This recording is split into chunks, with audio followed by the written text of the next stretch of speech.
એક વ્યક્તિને એવો પ્રશ્ન હતો કે હાલમાં મલ્ટી એસેટ ફંડ બહુ પોપ્યુલર બની ગયા છે, તો એનું કારણ શું અને એમાં પૈસા રોકવા જોઈએ કે નહીં રોકવા જોઈએ.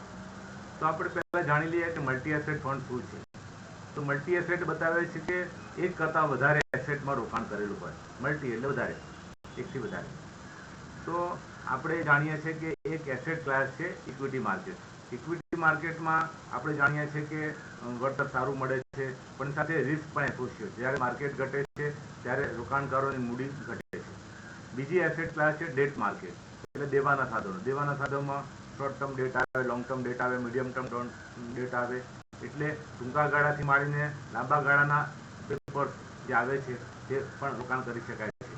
અને ત્રીજી એસેટ ક્લાસ આપણે જે ખાસ કરીએ છીએ એ ગોલ્ડ અને સિલ્વર છે, બુલિયન માર્કેટ છે. તો આ ત્રણેય એસેટનું જો કોમ્બિનેશન કરવામાં આવે તો એવું જોવામાં આવ્યું છે કે જ્યારે જ્યારે બજારમાં શેર બજારમાં મંદી હોય ત્યારે ગોલ્ડ માર્કેટ ઉપર હોય, ગોલ્ડ સતત વધી રહ્યું હોય, એના કારણથી ઇક્વિટી માર્કેટ ઘટી રહ્યું હોય. અને જ્યારે ઇક્વિટી માર્કેટમાં મોટી તેજી હોય ત્યારે ગોલ્ડ સાઇડવેઝ જાય અથવા ઘટે. આનો અર્થ એમ થયો કે તમે કોઈ એક એસેટ ક્લાસ પર બુલિશ નથી બનતા, એક એસેટ ક્લાસને વધારે પડતું મહત્વ નથી આપતા, પણ ત્રણેય એસેટ ક્લાસમાં જ્યારે જેના વેલ્યુએશન નીચા હોય અને જેમાં ઓપોર્ચ્યુનિટી લાગતી હોય તેમાં પૈસા રોકવો છો. એટલે આજથી વર્ષ દોઢ બે વર્ષ પહેલાં ગોલ્ડ સાઇડવેઝ ગયું હતું અને આપણા ઇક્વિટી માર્કેટ સતત વધી રહ્યા હતા.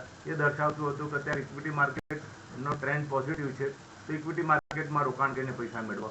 જ્યારે અત્યારે છેલ્લા 3 મહિનાથી સતત માર્કેટ ઘટી રહ્યું છે અને સોનાએ ઓલ ટાઈમ હાઈ બતાવ્યો છે, તો એ સમયે ફંડ મેનેજરોએ એમનું પોઝિશન ઇક્વિટીમાંથી ઘટાડી અને ગોલ્ડમાં કરી છે. આનો અર્થ એમ થયો કે ઇક્વિટી માર્કેટનું રિસ્ક ડાયવર્સિફાય કરવા માટે, ઇક્વિટી માર્કેટનું રિસ્ક ઘટાડવા માટે તમારે મલ્ટી એસેટ ફંડમાં ગોલ્ડ અને સિલ્વરનો સમાવેશ કરવામાં આવે છે. તો જેથી શું થાય કે તમારો જે પોર્ટફોલિયો છે, પોર્ટફોલિયોનું ધોવાણ ઓછું થાય અને તમને કંઈક સારું વળતર મળી શકે. એટલે મલ્ટી એસેટ ફંડ જ્યારે માર્કેટ એકદમ તેજીમાં હોય, જ્યારે માર્કેટમાં ફટાફટ તેજી ચાલતી હોય ત્યારે થોડું રિસ્ક ઓછું કરવા માટે કરી અને મલ્ટી એસેટ ફંડમાં પૈસા રોકવા જોઈએ. અને મ્યુચ્યુઅલ ફંડોની મલ્ટી એસેટ ફંડમાં ફાયદો એ છે કે એ સમયસર એન્ટ્રી એક્ઝિટ લેતા હોવાથી આપણને ત્રણેય એસેટ ક્લાસનો ફાયદો મળી શકે. ડેટ માર્કેટને સમજવું થોડું ભારે હોય છે.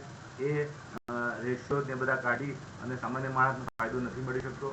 તો નિષ્ણાત ફંડ મેનેજરની સલાહથી ડેટ માર્કેટમાં કરેલું રોકાણ પણ ફાયદો કરી આપે છે.